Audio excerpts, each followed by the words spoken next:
Olá pessoal, tudo bem? Na aula de hoje nós vamos estudar sobre funções monótonas.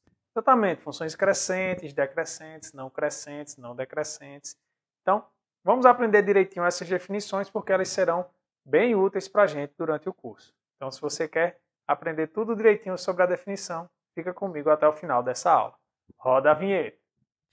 I never made it, but I know what it takes. I'm motivated by a mix of emotion. Got my statement. Eu sou o professor Adriano Medeiros e você está no canal Bote Fé na Matemática.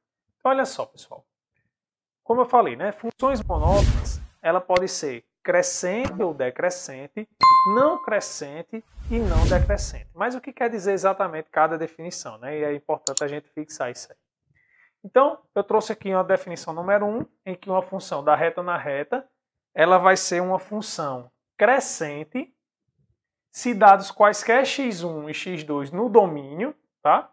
Aqui eu coloquei, no caso deveria ser em i, né? Ó, o domínio da função é i. Com x1 menor do que x2, então f de x1 é menor do que f de x2, tá certo? E aí no caso em que eu tiver x1 menor que x2, né? Implicar que f de x1 é menor ou igual que f de x2, então a gente diz que f é não decrescente. E tudo isso nesse intervalo. Ó.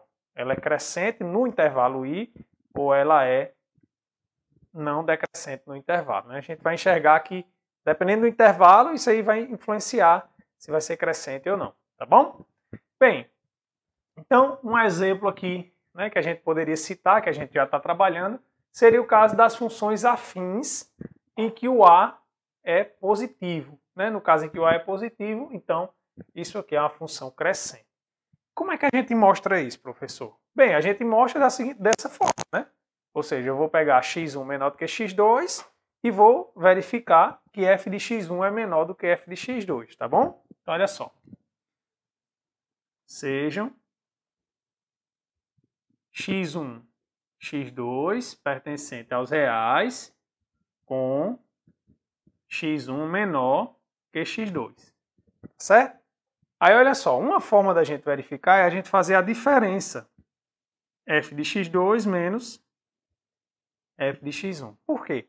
Porque se isso aqui for positivo, né? Então, eu passo f de x1 para o outro lado e a gente tem a nossa desigualdade. Olha só. Então, quem é f de x2? F de x2 é a x2 mais b. Aí, menos, boto parênteses para não errar, né? F de x1, quem é? A x1 mais b. Tá?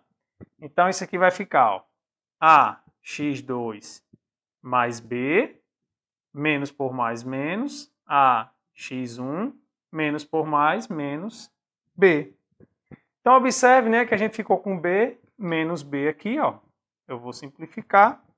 E eu tenho a, ó, nos dois termos. Eu vou colocar em evidência. Então, isso aqui vai ficar a que multiplica x2 menos x1.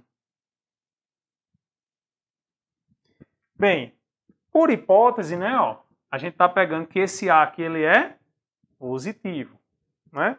E a gente também está considerando x2 maior do que x1. Então, x2 menos x1 também é um número que é positivo.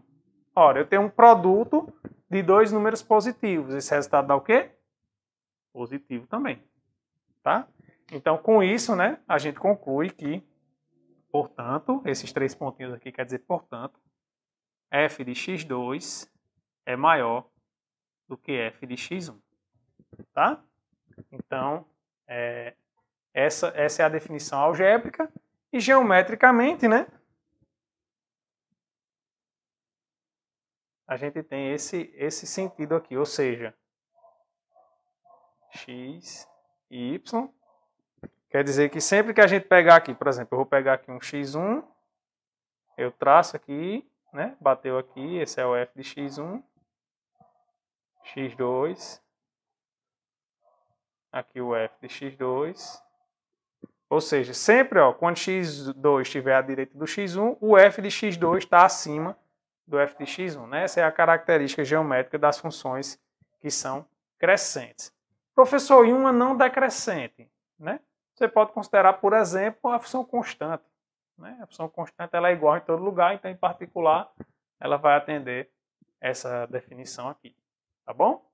Pronto. Então, vamos ver agora quando é que uma função quando ela é decrescente ou não crescente. Tá? Então, a gente tem aqui a segunda definição. Uma função ela vai ser decrescente se dados quaisquer x1 e x2, deixa eu até corrigir aqui, em I, tá? No domínio, com x1 menor do que x2, então f de x1 é maior do que f de x2, ou seja, acontece uma inversão, né? O x1 que é menor do que o x2, a imagem, né, da f em x1 vai ficar maior do que em x2, tá? E aí no caso em que f de x1 é maior ou igual do que f de x2, a gente disse que f é não crescente, tá bom? Então, vamos fixando aí essa definição. Um exemplo também, a gente pode trazer as funções afins, no caso em que agora a constante ela é negativa, né? E aí a gente consegue mostrar da mesma forma, né? Eu vou pegar aqui, sejam x1 menor do que x2. E aí eu vou pegar justamente f de x2 menos f de x1. Então, olha só. F de x2 menos f de x1. Tá? Então, isso aqui vai dar o quê? Vai dar a x2 mais b menos a x1 mais b. Então, fazendo a relação de sinal, isso aqui fica a x2 mais b, menos por mais menos, a x1, tá? Menos por mais menos b. Pronto, aí novamente, né, o b com menos b a gente pode simplificar. Então, simplifica o b com menos b e coloca novamente o a em evidência. Então, isso aqui vai ficar x2 menos x1. Tá? Aí agora observe o seguinte. O a, ele é o quê? Menor que zero. Né? O a é negativo. Só que x2 menos x1 continua sendo positivo, né? Porque x2 é maior que x1. Pronto. Aí eu tenho um produto de um número negativo por um número positivo. O resultado vai dar o quê? Negativo. Tá bom? Então, passando f de x1 para o outro lado, a gente fica que f de x2 é menor do que f de x1. Tá bom? Então, com isso a gente mostrou que essa função aqui ela é crescente. Aí você diz, professor, mas e se for uma função complicada? Não vai ser enrolado demonstrar isso aí, não? Concordo com você. Dependendo da natureza, né, da lei da função, isso pode ser uma coisa mais complexa da gente justificar. Mas eu tenho uma boa notícia para você. A gente vai estudar a parte de derivadas e as derivadas vão nos ajudar a dizer em quais intervalos as funções são crescente ou decrescente, tá bom? Aí você fala, em quais intervalos? Como assim, professor? A função sempre não é crescente ou sempre não é decrescente? Não. A definição de ser crescente ou decrescente, ela está vinculada a intervalos do domínio. Olha só, vou colocar aqui um exemplo que também a gente está bastante acostumado, que é a função f da reta na reta, em que f de x é x ao quadrado. Então, essa função aqui, né, ela é o quê? Essa parábola, não é isso? Então, observe que o que é que vai acontecendo aqui com o gráfico dela quando o x vem de menos infinito até o zero? Ele vai decrescendo. Então, isso está dizendo para a gente, graficamente, que f é decrescente em menos infinito, zero. Só que a partir do zero, ela começa o quê? A crescer. Então, i crescente em zero mais infinito. Tá bom? Então, essa questão de ser, né, crescente ou decrescente vai depender do intervalo que a gente está considerando. Então, a gente tem uma função aqui, que é a função f de x igual a x quadrado, em que, né, ela é, na metade do seu domínio, ela é decrescente e na outra metade ela é crescente. Tá bom? Então, todos esses detalhes a gente vai sempre trabalhando durante o curso e sempre, na medida do possível, a gente vai tocando e mostrando esses detalhes aí para você. Tá? Então espero que vocês tenham gostado. Qualquer dúvida pode deixar aí nos comentários que eu terei o maior prazer em ajudar. Forte abraço, fiquem com Deus e até a próxima.